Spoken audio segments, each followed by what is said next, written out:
there's a plethora of things that we need to fix, and I would urge anyone out there to even if you don't have any money or anything like that, just join in our little revolution that we have going now on. It's a peaceful, very peaceful thing. We're trying to do this for legitimacy within the regulations, but you can follow along. Part of my spiritual fitness training, one of the first things it said to prevent suicide and increase my spiritual fitness was to start an online blog. So I write now, you can follow me along in my spiritual fitness journey for the U.S. military I'm over at freethoughtblogs.com/rockbeyondbelief. And every day, well, not every day, but every week, we've got a new, amazingly offensive, hot topic that we need your help on, and you can help for free. All you have to do is click email, and copy and paste a letter, or write your own version of the letter, and we change stuff. It changes rapidly, too. Even when there's, bureaucracy involved, there are rules that they must follow. And when you start initiating, official sorts of procedures and things, and you don't go away with just one person, and you keep hammering them, you win. You win by default. There is nothing they can do about the rules. I typically really do not. And in fact, I'm like a nerd about the Bible stuff still, even from when I was little. I find it intensely interesting to get into a Bible study, and it's the most recent one I just went to a week ago was a Catholic guy who was basically preaching towards Protestants, and he was making all these interesting, nuanced little arguments that I was just wrapped up in the conversation. I followed along what he was saying, and I tried to explain his points to the Protestants who didn't get it. They're like, "What do you mean we don't have the same books of the Bible?" Blah blah blah. And I was like, "This is pretty interesting." And it's the schism is still playing out, and I'm a little nerd in that sense, so I like it. But in another sense, I think back to my personal journey, and maybe I just didn't have coping skills. I was 13 years old, didn't even have a girlfriend yet, and all I had was maybe Pink Floyd, Dark Side of the Moon to go off of on how to deal with the depression or something like that. Yeah, Pink Floyd and Jesus, that's a bad combo. Yes, it was. It was very bad, but I made it. I got a girl. I think maybe a girlfriend helps finally, right? And so I didn't have the coping skills, and it was very painful for me. I would hate for someone to, I would hate to win. I would hate to win that argument and force that upon someone who wasn't ready or prepared to deal with that. Now, a lot of people are, and a lot of people are going to go through it anyway. And if they initiate the conversation, I have no problem going for it. But I never, ever initiate it, ever. And that's out of respect, too. It's not even, I don't even think it's a good goal to have. I don't know. Yeah, that's right. There was no one has their back. It's very popular. Okay, there's a lot of interplay between the Christians versus the Muslims versus this. There's only one true answer. But they all hate the atheists. They all feel attacked by the atheists. So there's a big, and that plays out in the politics too. It's not very good for your political career to stake your reputation on standing up for an atheist in the military even.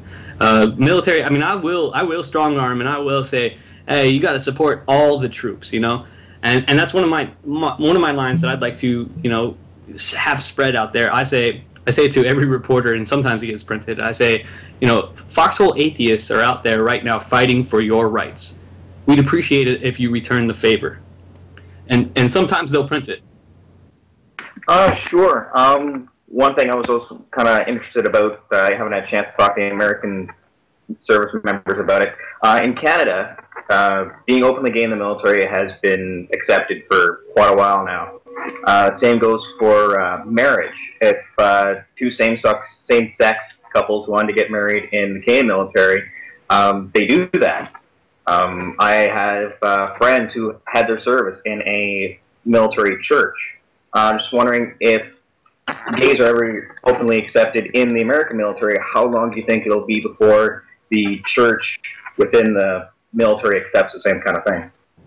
I got to tell you right there, that is an excellent question. And obviously, the atheist community is overwhelmingly accepting of the homosexual community, and there's a lot of overlap, the gay-theist community, if you whatever you want to call it. But we have definitely looked at our battle buddies, our brothers and sisters that are gay, and we've felt, a sense of real pride to see them emerge from this don't ask, don't tell nonsense that was offensive as hell. That they had to play the pronoun game every day and lie about who they were with. They had to say he instead of she, and if they messed up once, then that's their career, and they're fucked.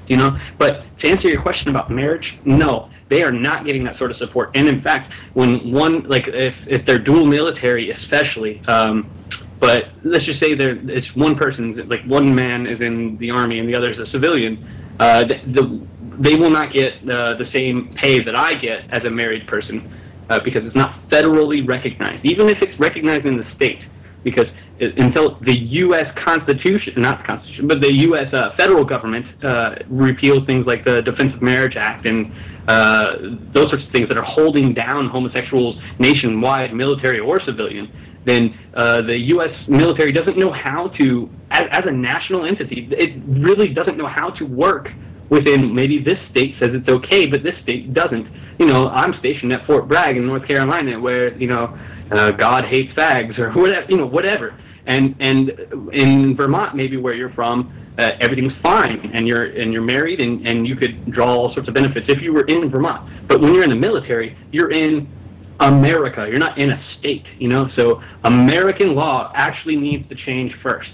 And I got to just say, hang in there. It gets better. We've got your back. We will vote your way, homosexual community. Like we will definitely vote your way, and we understand the struggle, and it's shameful, but it's changing, and you're doing a great job of getting the word out, and we've got your back. Yeah, I'd like to throw one other thing out there. I mean, the environment that I was raised in, and I was not raised in Texas necessarily, but many different states. The environment that I was raised in and the people that I knew growing up were usually very religious and often extremely bigoted. And there is a correlation there between the prejudice against, I heard all kinds of excuses why women should not serve in the military, for example. I've heard many racist comments, many sexist comments, and of course everything against anybody from another nation, anybody that was perceived to be a different race, and so on. I grew up with this. I was inundated in prejudice of every sort. And I don't know why none of it ever attached to me. But somehow it didn't. And I look around at all these other people that I knew growing up, and they have no problem with these kind of jokes, with this kind of perspective, and it just didn't work with me. But I know that the very same people that are against atheist rights now, who are against gay marriage now, are in many cases the identical same persons that once voted against, or that once argued against, allowing black children into integrated schools. That they're the same people, and it's certainly the same mindset. Yes, and history will look back unkindly on them. And that's one thing I think they're starting to realize in the election cycle. And I think like Rick Perry was not, they dug up all those comparisons on that advertisement that, he came out against homosexuals in the military, and they noticed that the jacket he was wearing was the same one from Brokeback Mountain. It was classic. All of these sorts of comparisons that they were making. And he used the atheist A that I have tattooed as like America A or something like that, So I don't know. There's a lot of these people that are going to be laughing stocks if they continue to be the bigots that they are, and the momentum has already come on the side of everyone. Everyone at least knows a gay person, if not related directly and closely to a gay or lesbian. Yeah, I got to throw something else out too. When we went to Skepticon in Tulsa, Oklahoma, I took the opportunity to tour the Oral Roberts Institute, the Oral Roberts University, where Michelle Bachmann got her law degree. It's really scary that somebody could lie to so many people, to raise so many millions of dollars to build an institution like that, and then that it is overlooked that for decades their rules in the school that Oral Roberts ran would have students kicked out of school, expelled for interracial dating. How are you forgiven for that? How are you not recognized as a bigot? I don't understand how people like that aren't recognized for the frauds that they are, let alone that. But how are they not recognized for the prejudice and the bigotry that they perpetuate this way? I think a lot of the, I mean, correct me if I'm wrong, but a lot of the reversal of the don't ask, don't tell actually started to come when it was clear that it would get people killed. In that there was the Iraq War, and at the beginning there were very few translators, and the idea that you would actually kick someone out of the army who was actually desperately needed for the war effort would clearly cost lives, and at which point the obvious stupidity of the policy is laid bare in a way that it really wasn't in peacetime. You know, you can actually sustain that level of prejudice in peacetime, and you never get to this activation barrier. But all of a sudden, it's bloody obvious to everyone that kicking translators out of the army because they're gay is just an act of supreme stupidity. Yeah, I think you're onto something very, and I'd like to add on to that point there. If you think about it, like a lot of people are mentioning what's called like a gay holocaust in the high school environment, where it's brutal, sort of insults and things, and the whole "it gets better" campaign. I think that was very touching, and that's a good message to say it gets better. But when you're talking about the rising suicide rates in the U.S. military, and you go to the chaplains who are openly hostile to the idea of gays even being allowed to admit that they're gay, and they're already in the service, they're already there. And it's not like all of a sudden they were let in. It was just that they're allowed to say the words "I am gay," and chaplains are openly hostile to that, and they're in charge of suicide prevention. That is nuts. Praise the Lord and pass the ammunition. Which it's from Pearl Harbor, I think, or I'm not quite so sure where the urban myth and reality meet, but apparently it was a preacher on one of the battleships at Pearl Harbor that then got made into a song. I might be wrong in the order of that. But I mean, it's one of those things, how to actually have that sort of, what's it called, cognitive dissonance. Praise the Lord, pass the ammunition. I mean, that surely God wouldn't want people to kill other people. To actually have these, not the New Testament hippie Jesus. No, the New Testament hippie Jesus was the one that said to sell your own clothes in order to buy swords. I come not to bring peace, but a sword. That families will be separated because of me, that parents will be torn from their children, and husbands will be torn from their wives, all for the love of me. And then I will be the one running the bloody winepress in Revelations. I will be the one that are punishing all these people for not believing and not positioning me before Yahweh. No. There's no disconnect. The way I read the New Testament is no different than the Old Testament. It's just we got a new guy that wants to take all the credit and say that he's the one sitting behind. In Isaiah, I think it's 45, where God says, "There's no one sitting behind me." Jesus says, "Well, yeah, except me." But you're not cherry picking. You don't have the cognitive dissonance that does happen chaplaincy wide, because the chaplains are the only people in the military that do not have a weapon. They do not kill. They cannot kill. Thou shalt not kill. But they're all about teaching soldiers, hey, this is how you overcome those guilty feelings. And what two-faced nonsense is that? How can they possibly do this with a straight face? That's fantastic. I can't kill because killing is evil, but these are the best spots to aim for. Yeah, and here's the ammo. Right, they are non-combatants. They don't have a weapon. They are actually supposed to stay away from the front lines. They are not allowed to be on the front lines. Now, every once in a while, one of them stumbles their way onto it, and then the way these wars work, a lot of it is roadside bombs and way out there, away from, even in the green zones that we have and things like that. So every once in a while, you'll hear about a chaplain was wounded or present or something like that, and they'll give him some big decoration and award, even though he did not and could not have helped at all. He could not have shot back. He could not have done anything. Exactly. And if not, then in direct violation of some order, and that's happened too. And in fact, I've heard that some Marine Corps company, they were so extremely pissed off that their chaplain was very gung-ho and demanded to come out. And he was walking tall, like literally walking tall, no armor, no nothing. He literally believed that God was going to stop the bullets, and I guess it worked this time. But his company that he was marching with, well, not marching really, but he was rolling with, they were trying to keep a low profile, and he was praising God and just like walking tall and not staying low and not concerned the least bit about the other people around him who didn't want to die,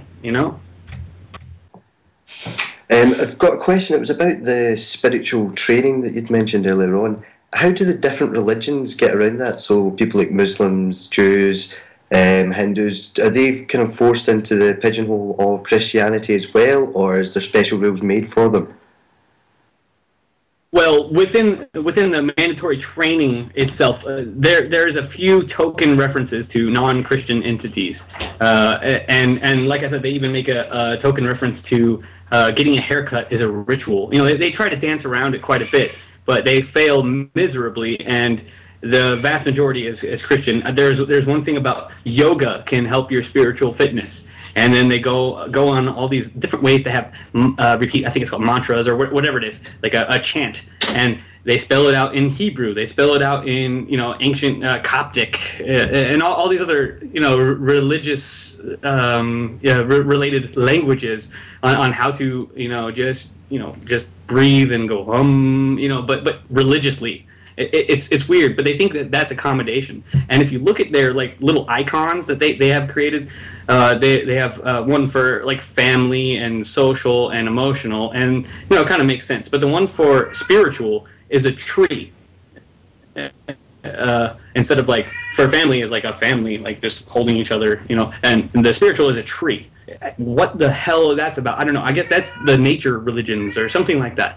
And then the spiritual fitness icon is literally a guy going like this with a fireball coming out. So I call that the Wiccan spiritual fitness. I'm not sure. And he's got +5 fire damage. I don't know.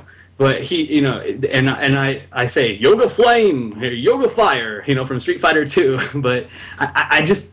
It's ridiculous. It's very much a Christian thing, and there's even a section in there called the how to fold a flag and be spiritually fit.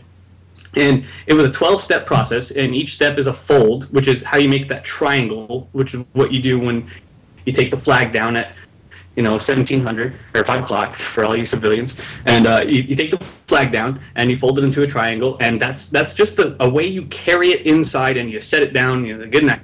And there's nothing religious about it unless you take the spiritual fitness test and training, because then you learn that the first fold is about God the Father, the second fold is about His Son the Christ, and the third fold it goes on and on. Each fold adds another God thing. And like there's the God of Israel, the God of Abraham, the God of it's hard for me to I lose track of how many gods this monotheistic religion even has. And by the end of it, you're just in shock that you wasted 4 minutes of your time not only reading it as it scrolls slowly, painfully slowly down your screen, but the guy says it, and he says it in this cadence that's like this slow drawl that he's painfully reading it himself, and it's just like, make it stop. It's nonsense. It's ridiculous, and it's obvious to everyone. Everyone hates it, even Christians.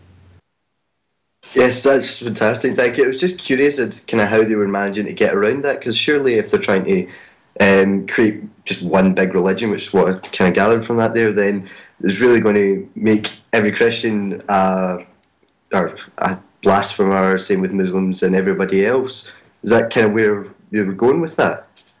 No, I think what they were trying to do is teach you that you got to get in touch with God somehow, and here are some tools, and invariably it led back to either the chaplain or your church, or they call it, like, they were kind of, they danced around it, they say your spiritual community back home, and then they would show a picture of a church, you know. So if you were to read the transcript, it was just, oh, by the way, I can't believe I forgot to say this. This is what they tell. How do they get away with it? How do they get around it? This is what they tell whenever a reporter interviews me and then immediately calls them to find out their perspective. They claim that it's about human spirit or team spirit, that's what spiritual fitness is about. And then you go on their own website, and I want you to put this up when I give you the address. Everyone at home should go to, you can Google it if you want to get ahead of it, if you're listening live, the Virtual Spiritual Fitness Center. It's paid for by the same people who do the test that claim that it's about human spirit and team spirit. It is nothing but religious links. It is nothing but that. And they even had like goofy like atheist link in there too, like how to become an atheist. And it was like some, you know, ask.com answer. And the Christian stuff is like fully fleshed out, and it's ridiculous. It needs to be taken down. It's offensive, and it serves as both lip service and smoking gun. I mean, the whole thing is a 1-inch putt of a court case. We just have to, you know, dot our I's and cross our T's to get to that point. And unless they do the right thing and take it down like they know they should. There was a character on American television back in the 60s, and called Perry Mason. And Perry Mason struck me as a very atheist sort of character. Whenever anybody said something bizarre or whatever, it'd be the raised eyebrow kind of thing, and he was very matter-of-fact, very no-nonsense kind of a guy. I would have expected that his sort of attitude of not believing all this cockamamie bullshit and not giving credence or respect for every outlandish, unsupported assertion would have been the way to go. I would have thought that the military would have been infinitely better off, as would the government and practically everybody else, if they took a skeptical view of everybody's unsupported nonsense that they want to make up and throw out there and assert as fact.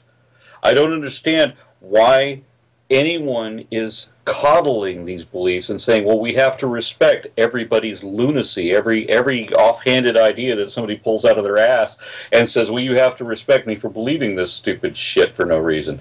I don't get that. Why don't we have a more rational government? Why don't we have a more rational military?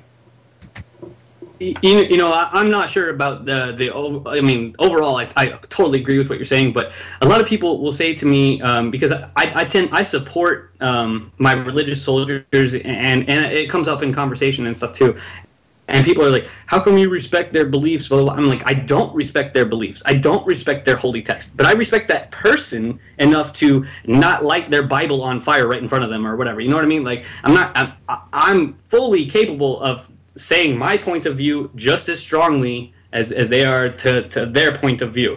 And I have no respect for the beliefs, the concepts, the theology itself.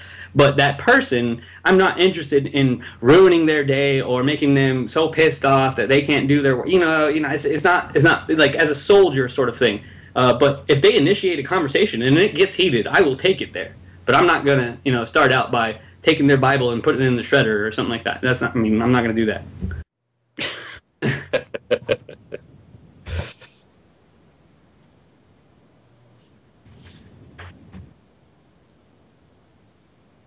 Oh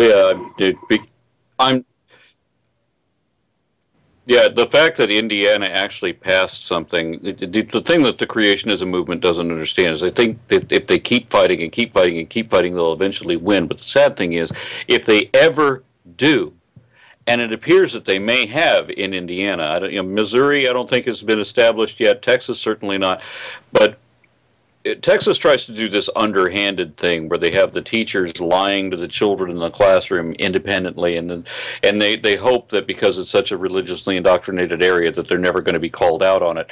Though I have had that happen a couple of times in the past. By the way, I am acting as state director for American Atheists, so if you're aware of any students in Texas that are being fed this kind of nonsense, please contact me directly on that. Now, with regard to Indiana,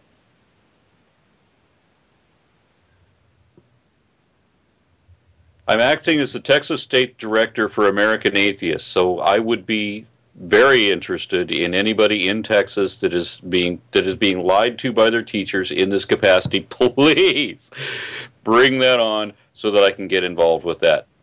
Thank you. Now, about the Indiana thing. When they passed this so that teachers actually have to teach creationism in class, you're going to create there's going to be a quandary there where you have the list of facts for evolution, and then you have the blank slate for facts of creationism, or rather than a blank slate, you're going to have a bunch of religious nonsense. There's no way this is not going to end up in court. There's no way it's not going to be, there's no way it's not going to fail.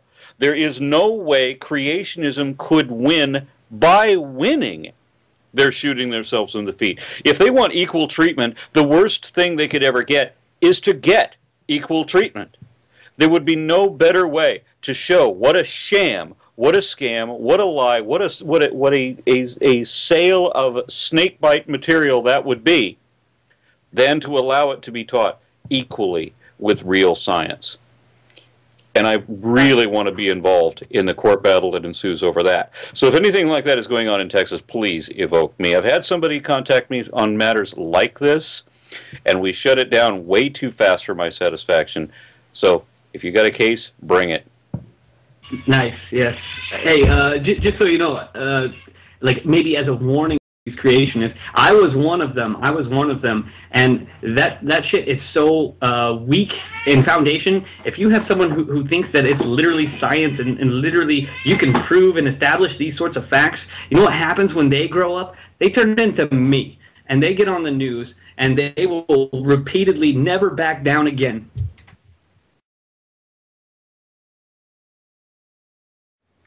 Okay, well, the Rock Beyond Belief Festival is the ground zero, if it were, of where we drew the line in the sand, and we said we're not going to take it anymore, and we need your help out there. We just need you to show up. That's all you got to do, is just show up. And if we get thousands of people, then it is an undeniable community that is going to be forced to be cared for the rest of forever and ever. And this is the day that everything changed, and you can be a part of that. And you know, Dave Silverman gave a speech about the Reason Rally, which is a week before, and this is a 1-2 punch. Dave Silverman says, "Be at the Reason Rally. It's like Woodstock." I don't have a speech like that. He had an awesome speech, but what I did right after he spoke, I was like, well, okay, how about this? If you are not at Rock Beyond Belief, then you hate the troops, you know. And he gave me a big thumbs up there. You know, he knew I was kidding. But seriously, though, if you want to help foxhole atheists, there is no way better than to just show up on March 31st on Fort Bragg. We'll have a demonstration jump from a parachute team. We've got a kiddie pool. Bring the kids. We got a kiddie pool with non-Newtonian fluids run by Camp Quest that you can walk on water in. Big kids like you and me too, and walk on water right in front of the main post chapel. And I mean, it's just the irony is amazing. You don't even understand how awesome this is. This is the turning point in our plight. Absolutely free.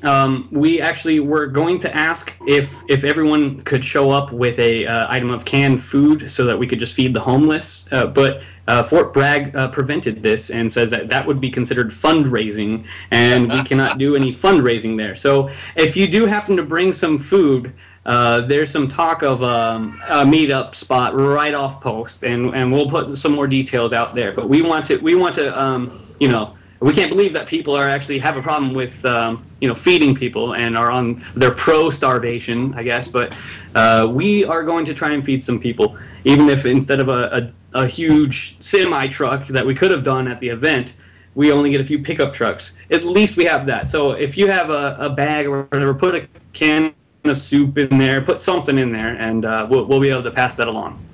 All right. Well, I guess I should take this opportunity to remind everybody that I'm going to be in Fort Lauderdale, Florida, at Broward College. I'm going to be delivering a speech for Darwin Day, third year in a row, and I'm very excited about that. Floridians have always been very good hosts. I intend to do some sort of a promo on it, but time has become a huge issue recently. A week thereafter, 2 weeks down, I'm going to be also delivering a speech on, or not a speech necessarily, I think it's going to be an informal discussion on the notion of reasonable faith, and that's going to be in Collin College in Plano, Texas. So that's what I'm going to be doing for the next couple of weeks before we get back here. One last thing on Rock Beyond Belief. While I'm sure there would be a preference for all of the military, secularists, atheists, etc., to be there, the event is actually open for civilians. Everyone can show up. So I just want, if that hadn't been clarified, I wanted to make sure that it was. Thank you. Yes, actually, I'd just like to say, to tack on to what Aaron just said. He said he's speaking in Plano at Collin County, and just to correct a New York Times article that said I was a high school dropout, I also dropped out of that college. So sorry, Dad. But on top of that, just like to reiterate the fact that foxhole atheists are out there fighting for your rights, and you may not understand what that means.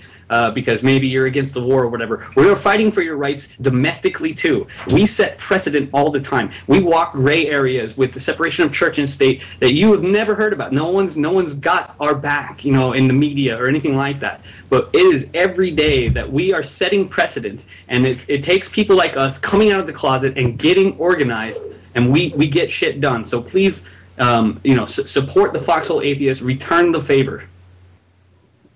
Yeah, there was one other thing I forgot to mention. I'm also doing an interview show similar to this one called The Side Show in roughly an hour and a half, something like that. And I forgot, I should have a link of it on my webpage. The other events that I'm doing, there are links to those events on my webpage as well, rnraw.com. And I just wanted to throw that out there, and now I'm done.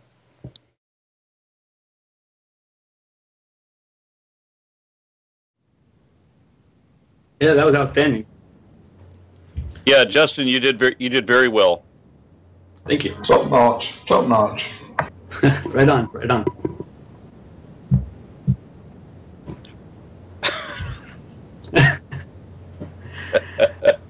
You know, it's funny. Yeah, I liked when Sky's the Limit came on.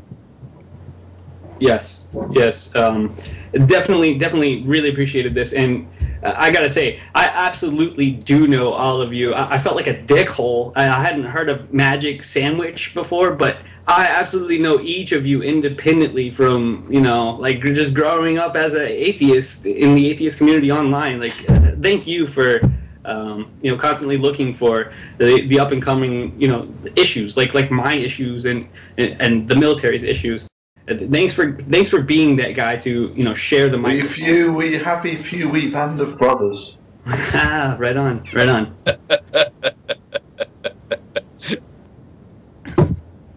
All right. Yeah, and I do hope somebody brings me that story about somebody in East Texas preaching to their kids. Oh yeah, bring me on. Well,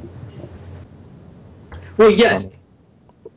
Yes, and I actually think that that's a deeper question with civilians included, like more than just the military. I actually had this opinion, it's a theory that the Out campaign, which I'm a big fan of, I like it. I think it changes things, but I think one of the last frontiers in the Out campaign was the military, because of that culture of just shame and being an atheist, and just keep it closeted and don't make waves and this sort of thing.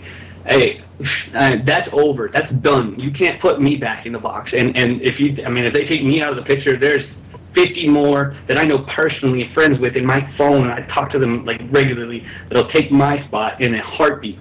And they're already trying. They're already starting. It's good. Absolutely.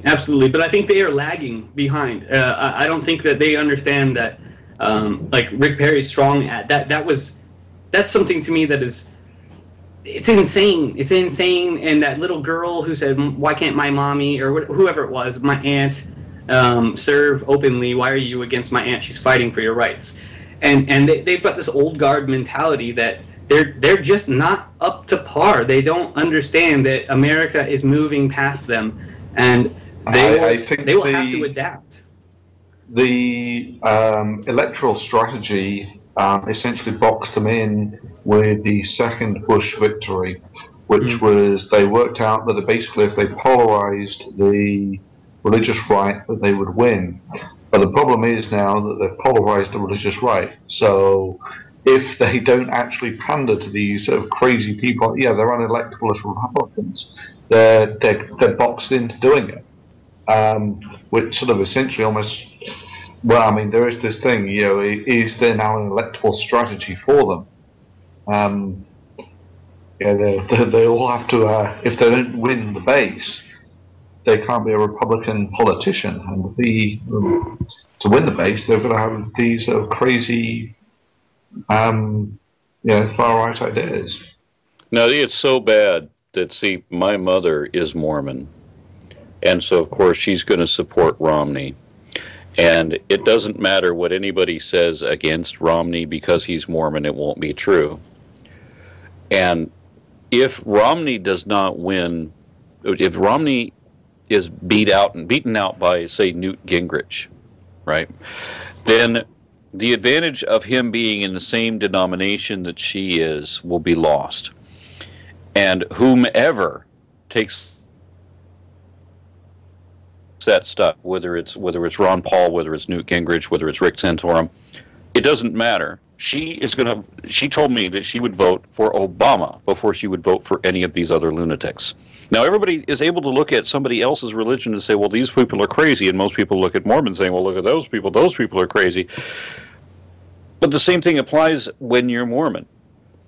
And you look at these religious extremists and you say, you know what, I would rather the one that isn't insane. I'm done. Yep, they can see insanity everywhere apart from their own cult. Yep. Career ending, yeah. Career ending. But I can tell you that there are a lot of Texans that decided to vote for him because of that. Which I don't think is, yeah, a lot of these people actually have political strategists.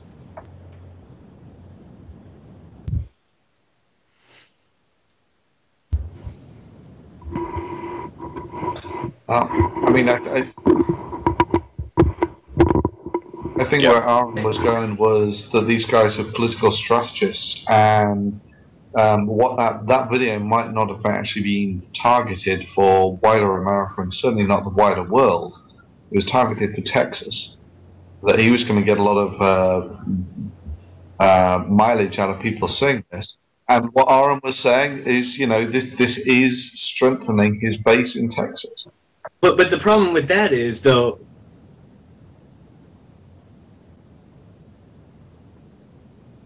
exactly. And being from Texas, I know for a fact that I got CNN and Fox News and, you know, MSNBC all the same. It's an unavoidable. If it becomes a national story, even if it was meant for Texas, you hear the national perspective on it. And being from a big city, the city parts are, you know, roughly just like any other big city to me. Like they have a little bit of a flavor, but politically, a bigger the city, the less of that theological far right wing nonsense, you know, sort of plays out. And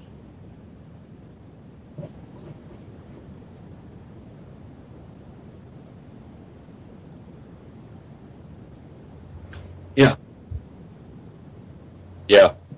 But what to me is inspiring is that it was laughed at, and it was ridiculed, and it was a national story about, look at this. And I think in the past it was never looked at with such scrutiny. It was always looked at like, well, duh, he's religious. Well, now it's like, what a psycho, you know? But is he still fundamentally electable in Texas? Maybe for a governorship, yeah, maybe. But I mean, he's fucking up bad. I don't know. It's been a while since I lived there. I'll let Aaron answer that. It's amazing that he has been, I think, the longest running governor ever, and it seems that he's very openly, and I mean openly,